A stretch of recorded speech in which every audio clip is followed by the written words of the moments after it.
ये तितली मेरे हाथ पर कैसे बैठी, चलो इसकी कहानी बताती हूँ। क्या कभी आपने आपके प्लांट में इस तरह की इल्ली देखी है? अगर देखी है तो उन्हें हटाने की गलती बिल्कुल भी नहीं करना, क्योंकि ये आगे चलकर बनती हैं रंग बिरंगी तितलियाँ। देखो पत्तियों को किस तरह से खाया है इन्होंने। कई सारी है मेरी इस लेमन प्लांट में कैटरपिलर्स, और अब मैं इनको एक जार में रखूँगी मेरे पास। ऐसा क्यों? मैं इनको प्लांट पर भी छोड़ सकती हूँ तितली बनने के लिए, लेकिन ज़्यादातर इस तरह से कैटरपिलर्स को मकड़ी खा जाती है और फिर उन्हें तितली बनने का मौका ही नहीं मिलता। तो इसलिए मैं इनको एक जार में संभाल कर रख लेती हूँ और रोज़ इनको नई नई पत्तियाँ खाने देती हूँ। और पत्तियाँ भी हर कोई नहीं, ये मुझे लेमन प्लांट पे मिली थी तो मैं लेमन प्लांट की पत्ती खिलाती हूँ। और ये जो कैटरपिलर है मेरे पास है स्वेलो टेल बटरफ्लाई की कैटरपिलर। तो ये कैटरपिलर बेल पत्र की पत्ती और कड़ी पत्ती की पत्ती भी खा लेती है। आपके पास जो कैटरपिलर जिस प्लांट पर मिले उस प्लांट की पत्तियाँ उसको खिलाना। और मेरे पास ये जो कैटरपिलर है ये अगले दिन ही एक ग्रीन हो गई, और उसके कुछ दिन बाद इसने प्रोसेस शुरू कर दिया प्यूपा बनाने का। तरह से चिपक जाती है और थ्रेड लाइक स्ट्रक्चर से अपने आप को बाइंड कर लेती है उसको, और उसके अगले दिन ये इस तरह से प्यूपा बन के तैयार हो जाता है।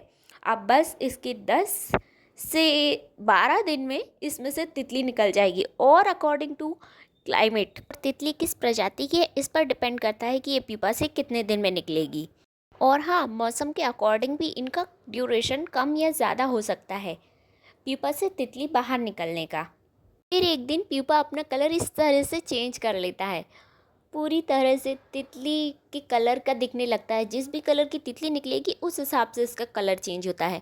और फिर उसी दिन कुछ घंटे बाद तितली निकल जाती है। ये देखो, ये रही मेरी तितली।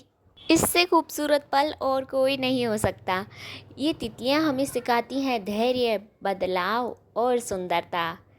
बदलाव से हम सब डरते हैं, लेकिन बदलाव इतने ज़्यादा सुंदर होते हैं, भगवान हमें सिखाते हैं।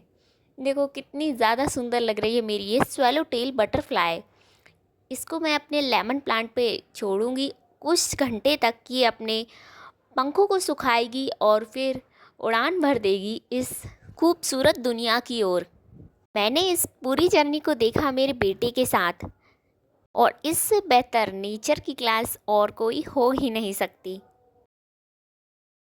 नहीं नहीं नहीं नहीं,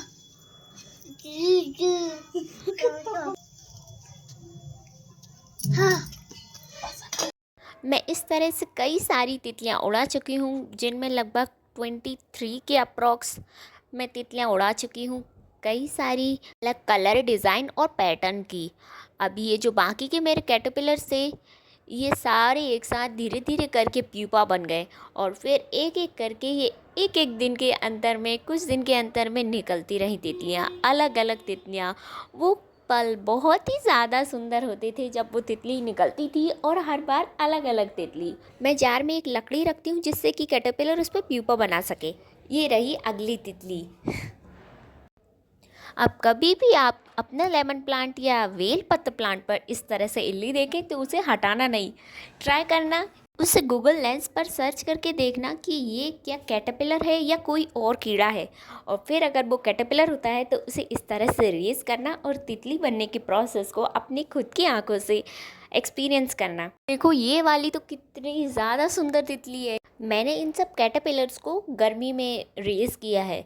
तो गर्मी में पौधे जब पत्ती हम तोड़ते हैं तो वो बहुत जल्दी सूखने लगती है, तो इसलिए मैं इसको दिन में 2 से 3 बार अलग अलग पत्ती देती थी, जिससे कि अगर पत्ती सूख जाती है तो फिर वो कैटरपिलर नहीं खाती है, उसको ताज़ी हरी पत्ती लगती है खाने के लिए, और इससे फिर वो मर भी सकती है। तो इसलिए हमको ध्यान रखना होता है कि ये कैटरपिलर के लिए ताज़ा पत्ती टाइम टू टाइम देना है, और फिर ये जो जार है उसको क्लीन करना होता है, और फिर टाइम टू टाइम हमें इसको मैनेज करना आ जाता है। गार्डनिंग का ये पल भी इंजॉय करना।